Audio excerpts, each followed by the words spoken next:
உண்மையிலேயே குழந்தை ரூபத்தில் தான் வந்து பார்த்தீங்கன்னா இறைவன் வந்து நம்மளுக்கு காட்சி கொடுப்பாருன்னு சொல்லுவாங்க. அப்படி தான் வந்து பார்த்தீங்கன்னா இன்றைக்கி இவர்கள் மூலியமாக சிவனே இங்கே எங்களுக்கு வந்த மாதிரி தான் இருந்தது.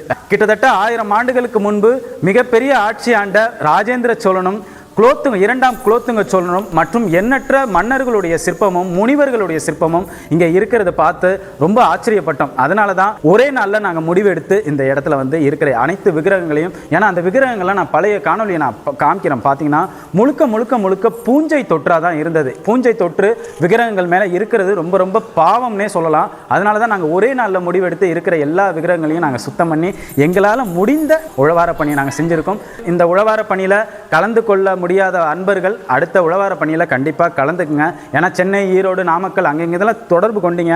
ஆனால் அவ்வளோ தூரத்தில் பயணப்பட்டு ஒரே நாளில் வர முடியாது. வந்தாலும் உங்களுக்கு பயணத்துக்கே சரியாக இருக்கும். அதனால தான் உங்களை அடுத்த முறை வாங்கன்னு நான் சொல்லியிருப்பேன். கோச்சிக்க வேண்டாம்.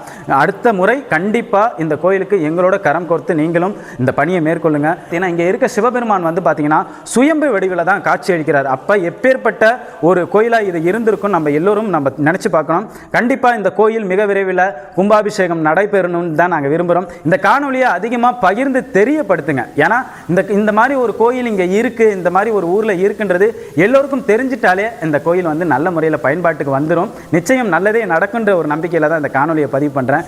சகோதரர் வணக்கம். அம்மா வணக்கம்மா. நீங்கள் இந்த இடத்துக்கு நீங்கள் உழவார பணி வந்ததில் உங்களுக்கு எப்படி இருந்தது? ரொம்ப மன கஷ்டத்துல தான் வந்தோம். சிவசிவா எங்க போறதுன்னு தெரியாம தான் மன கஷ்டத்துல இருந்துட்டு இருக்கும்போது தான் உங்களோட காணொலியை பார்த்து தான் வந்தோம். சரி. ரொம்ப நிம்மதியா இருக்கு. ரொம்ப நிம்மதியா இருக்கீங்களா?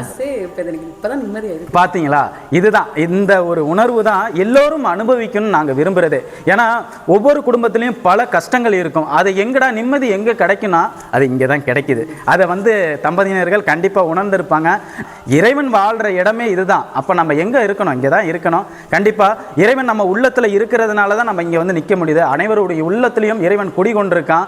அதை நம்ம வந்து எங்கே நம்ம வந்து உணர்ந்து கொள்ள முடியும்? அது இது போன்ற ஆலயங்களில் தான் உணர்ந்து கொள்ள முடியும். புது புது ஆலயங்களில் போய் நம்ம சாமி கும்பிட்றதுல எந்த ஒரு பிரயோஜனமும் இல்லைங்க. இது போன்ற பழமையான ஆலயங்களுக்கு வந்து நம்ம பாதத்தை பதிச்சாலே வந்து அவ்வளோ கோடி புண்ணியம். அது இல்லாமல் உழவார பணி மேற்கொண்டோம்னா எந்த அளவுக்கு நமக்கு புண்ணியம் சேருன்றது அனைவருக்கும் தெரியும். நிச்சயம் இது போன்ற அனைத்து கோயில்களும் நல்ல முறையில் மீட்கப்பட்டு வழிபாட்டுக்கு வரணும்னு தான் நாங்கள் விரும்புகிறோம். நல்லது நடக்கட்டும். இன்னும் இது முடியலை, இன்னும் ஆரம்பம் தான். இதை ஒரு ஆரம்பம் தான். மேலெல்லாம் இன்னும் வேலைகள் இருக்குது. கண்டிப்பாக நீங்களும் இந்த பணியில் வந்து கலந்துக்கணும்னு விருப்பப்பட்டீங்கன்னா கீழே இருக்கிற நம்பருக்கு தொடர்பு கொள்ளுங்க.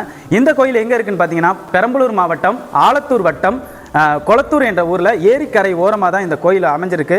அனைவரும் இந்த கோயிலுக்கு வந்து பார்க்கணுன்னே நாங்கள் விரும்பிக்கிறோம். இதனுடைய முழு வரலாற்று காணொலியை நான் வந்து முழு காணொலியை நான் விரைவில் பதிவு பண்ணுறேன்.